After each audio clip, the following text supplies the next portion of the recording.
Hello everybody and welcome back to Mind Up, and today we're going to talk about isms.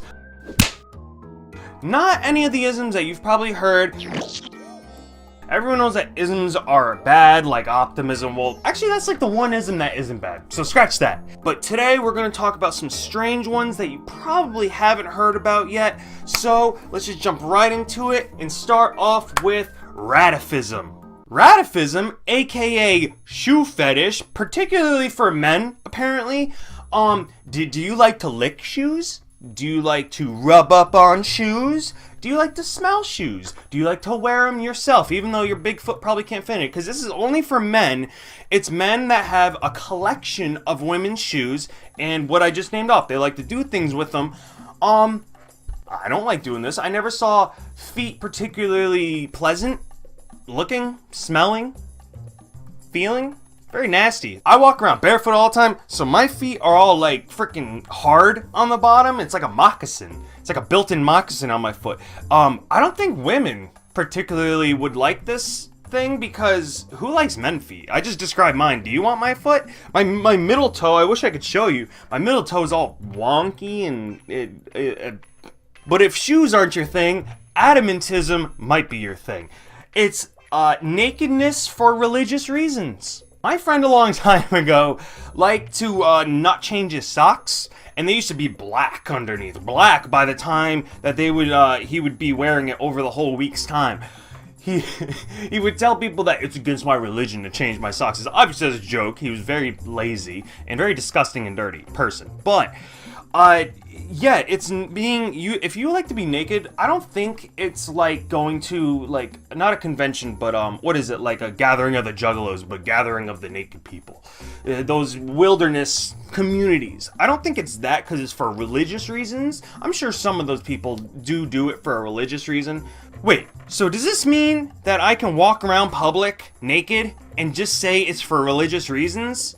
Because separation of state, is that like with laws and what you do for religions? I'm confused. But I like to be naked. Speaking of religion, indifferentism is the belief that all religions are equally valid. Now, I'm not sure if indifferentism is itself a sort of religion, because it's kind of like your religion is everyone else's religion, or at least the notion that they're all equal. That doesn't really make sense to me, and I'm sure it doesn't make a lot of sense to you guys, especially if you have your own religion. I personally grew up Catholic. I don't practice it anymore. I do believe in a lot of the morals of it, like, because they were very strict, and I believe in opening the door for someone. That might be just chivalry and not really Catholic, but it just taught me to be a respectful man, and that's what I believe in. I don't believe in the exact religion, but I guess the acceptance that all religions are equal, I just can't wrap my head around it. Can you? For number 4, we're going to go on the whole other side of the spectrum. Get away from religion, we're going to talk about laws. Legalism is, you believe that salvation is brought upon you if you adhere to the laws. Man-made laws. This one also doesn't really make sense to me, because I don't get how salvation, that is usually thought about as a god bringing you up, a higher consciousness, a higher being, bringing you up to that realm, to that dimension, and that is salvation. You're taken away from this three-dimensional, horrible world of destruction and chaos, and you're brought up to this better place. But with legalism, if you adhere to our man-made laws, which are bull, by the way, well, some of them, most of them are good, that just doesn't make sense. I don't get how you can be thought of good by a supreme being following our lowly little man laws. Just doesn't make sense to me. Hey, but if you believe in legalism, don't let me stop you or talk bad about you, even though I just did, so. But guess what? None of you are going to have to worry with number 5, Apocalypticism. Yes, Apocalypticism. The thought that every day the imminent destruction of our universe is right around the corner. Now, it said the imminent destruction of the world. I don't know if that means the whole universe, but I would assume so. Destruction in general, whatever. Things blow up. This is kind of the ism that really blows all other isms out of the water, because what's the point of any of it if it's all going to be destroyed tomorrow? But that must be horrible, to live in fear every day of your life that the next day it's going to be destroyed. Maybe even you think that day it's going to be destroyed. You're constantly probably in your house scurrying in the corner, just scared to go outside. What's that one? What is that called where you're scared of sunlight? Don't you worry, because at number 6, nominalism, you believe that things come into reality with being given a name. So if I say, hey, there's this thing called an Useldorf, it would just appear into existence if I thought of what it was. It's kind of funny. I had this guy in college one time, first day of college. I meet him outside at the bus stop, and he was an old veteran, long hair. He kind of looked like a hippie from like Vietnam, yet he was like my age, a little bit older. And he started telling me about how if we believe, like, he's like, this park bench, if you believe it will turn to goo, it will become goo with our imaginations. This guy was onto something. Now, you could choose to believe that, or you could choose to believe accidentalism. It is the theory that all events that have ever come into existence has no cause. Alright, now scientists all across the world, and the universe itself have dictated that everything has a cause and effect, as far as we know.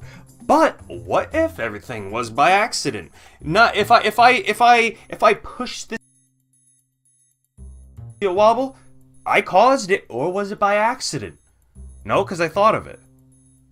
I don't get this one. Huh. Hey, but you don't have to believe that everything was done by accident with optimism. But James, optimism? We know what optimism is. It just means that you look on the bright side of everything. Wrong!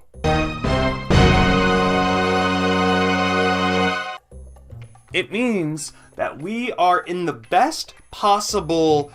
What did I write? The best possible of all worlds. Of all possible worlds. To me, that sounds like the belief in, multi-dimensions, multi-universes, and that no matter what happens, everything is at its best possible outcome in the world that we live in.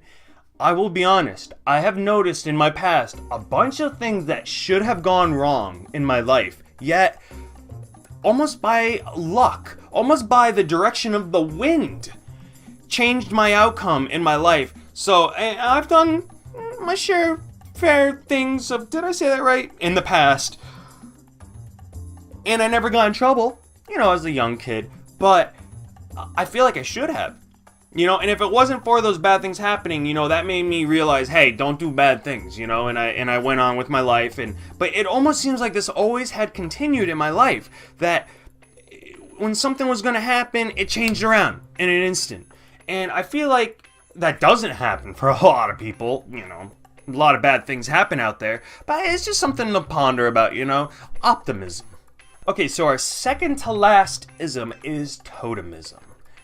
You believe you have an animal spirit. Kinship. Let me point that out. A kinship with your spirit animal. Mine is a polar bear. Been told I look like a polar bear. Although I am a Pisces. So I like to think of my kinship being with a guppy. I like guppies. Little fish I was going to say flying around. But all joking aside, I feel like this is probably just a basic religion in Native American cultures and other different kind of religions that I don't know about. I shouldn't presume to think I know about even. I hope I don't offend anyone by making these assumptions, but it would be pretty cool to have your own spirit animal that you can just summon, like a Pokeball, go 9 tails. Wait, what's a guppy?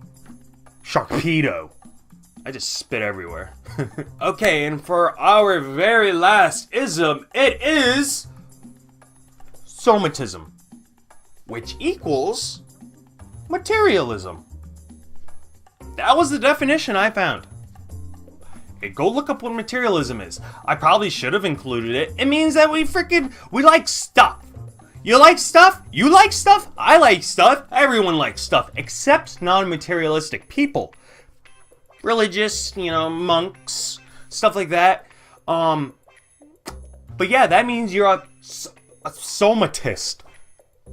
But I hope you guys enjoy this video. I hope you learned a little.